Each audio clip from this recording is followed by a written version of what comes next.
se sintió intenso fuego desde estos departamentos que están en la torre de enfrente.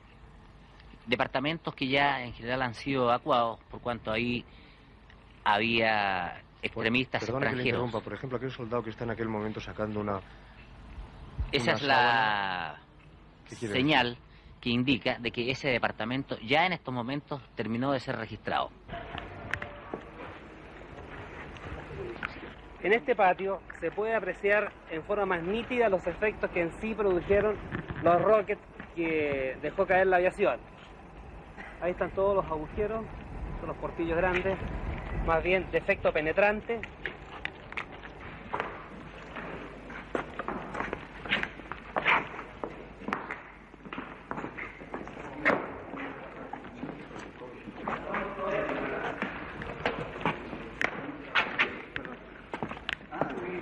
Al parecer se combatió bastante en el día del... Y en el lado de acá eran las instalaciones donde estaban también parte del despacho del presidente y está la sala donde se suicidó el presidente, el expresidente Allende.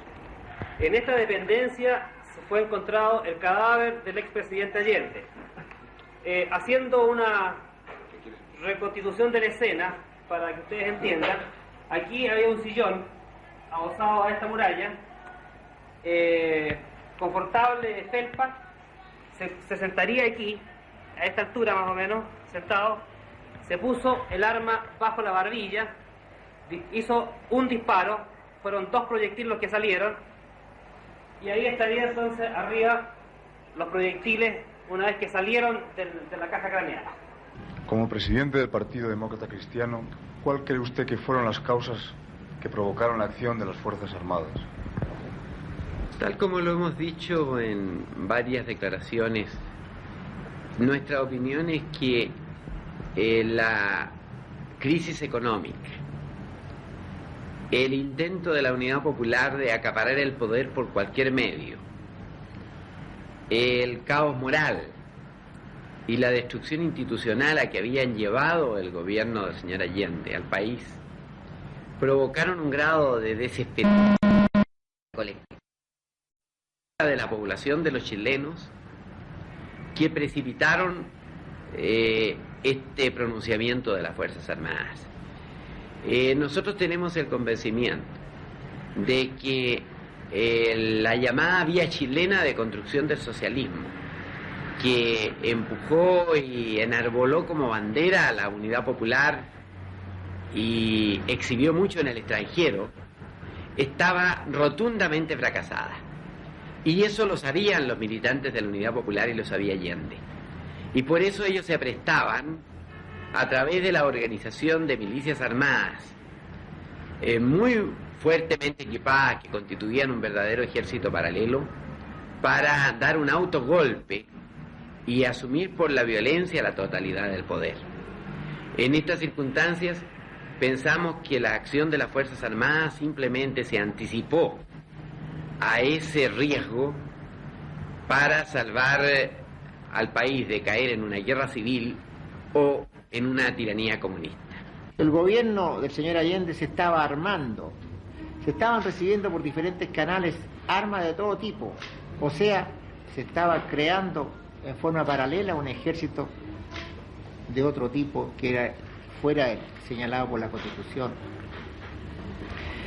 Esto sumado a la forma como el señor Allende actuaba, es decir, él por un lado mostraba el deseo de no llevar a la guerra civil y nosotros por otro lado teníamos la completa certeza de que el armamento llegaba y de que habían escuelas de guerrilleros, de que habían escuelas de activistas, es decir, por un lado mostraba una cara de paz y por otro lado autorizaba que se preparara una revolución que sin lugar a dudas estaba destinada a producir la muerte de por lo menos 1 millón de hombres, de la gente que podríamos decir no burgueses, sino que la gente con cierta preparación en el país. Todas estas cosas que nosotros veíamos y captábamos, nunca en su integridad llegamos nosotros a comprender hasta qué punto era la desmoralización y la inmoralidad de este gobierno. Y solamente ahora hemos logrado comprender hasta qué punto era y en qué peligro tan monstruoso estábamos al ver los armamentos que, como dijeron el otro día uno de los generales, bastaban para armar 12 divisiones de ejército.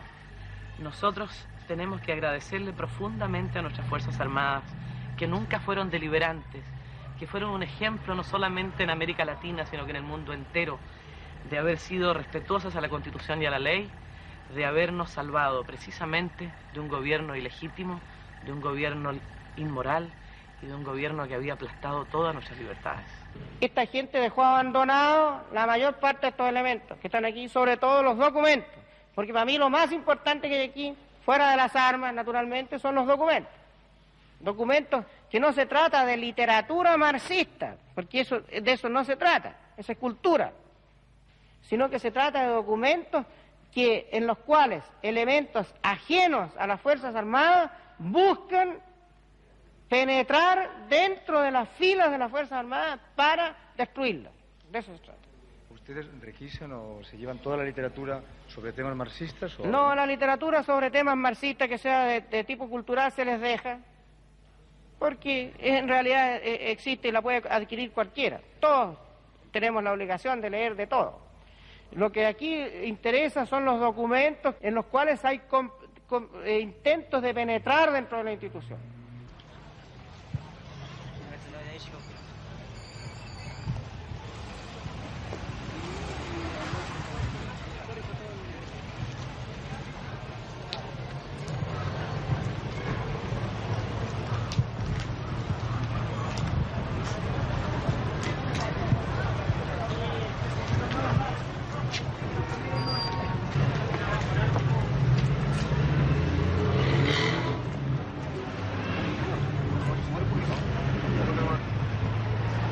Mire, en esta calle San Camilo solamente se detuvo a aproximadamente 70 personas, son todos delincuentes comunes. ¿Durante cuánto tiempo calcula usted, cuántos meses o cuánto tiempo puede durar ¿En esta área? En Santiago, por ejemplo. Bueno, eso es bien difícil de predecirlo, pero yo creo que la forma como se ha estado desarrollando esto, preveo yo que en un lapso de un mes ya se habrá logrado un total control, digamos, de los francotiradores, que son los únicos que actúan, y cuya acción ha disminuido notablemente, porque al parecer incluso están faltos de munición. Yo no he suprimido partidos, salvo los partidos marxistas que han quedado fuera de la ley, porque usted comprenderá que si ellos fueron los que llevaron al caos al país, si ellos fueron los que propiciaron todas estas medidas destinadas a producir la miseria, tiene que quedar, por lo menos, quedar fuera de la ley. Los otros partidos políticos han quedado en receso, es decir, ellos mismos han pasado a una etapa de receso con el fin de permitir, lógicamente, el desenvolvimiento normal de una junta de gobierno. Sería un error pretender que por decreto se supriman los partidos políticos cuando responden a ideas que tienen vigencia en el tiempo. Estamos pensando en que el país se recupere y enseguida se desarrolle con todo su poder y su vigor, porque este país, este pueblo nuestro, es un pueblo que organizado, con el principio de autoridad que se había perdido, otra vez recuperado, y con el concepto del trabajo, este pueblo tenga la seguridad que si Alemania lo hizo, también lo vamos a hacer nosotros. La actuación que vamos a tener que tener, sobre todo el primer tiempo, va a mostrar ciertos aspectos de dureza, pero a la vez nosotros, las mujeres especialmente, que estamos trabajando desde que se quiso implantar el marxismo, vamos a mostrar otra cara y vamos a demostrarles a ellos que trataron de sembrar el odio, de que hay una cosa que es mucho más ideal, con mucho más idealismo, digamos, pero los primeros tiempos van a ser duros para mí parecer, ¿eh? Creemos que las Fuerzas Armadas y el Cuerpo de Carabineros de Chile, al actuar como lo han hecho, han procedido con patriotismo y desinterés. Por la historia política de Chile y por la tradición institucional de las Fuerzas Armadas, estas han sido profesionales y no políticas. Sabemos a ciencia cierta que no buscaron el poder. Durante el gobierno del señor Allende, si lo hubieran querido, habrían tenido más de una oportunidad. ¿Cuándo cree usted que podrá haber elecciones otra vez?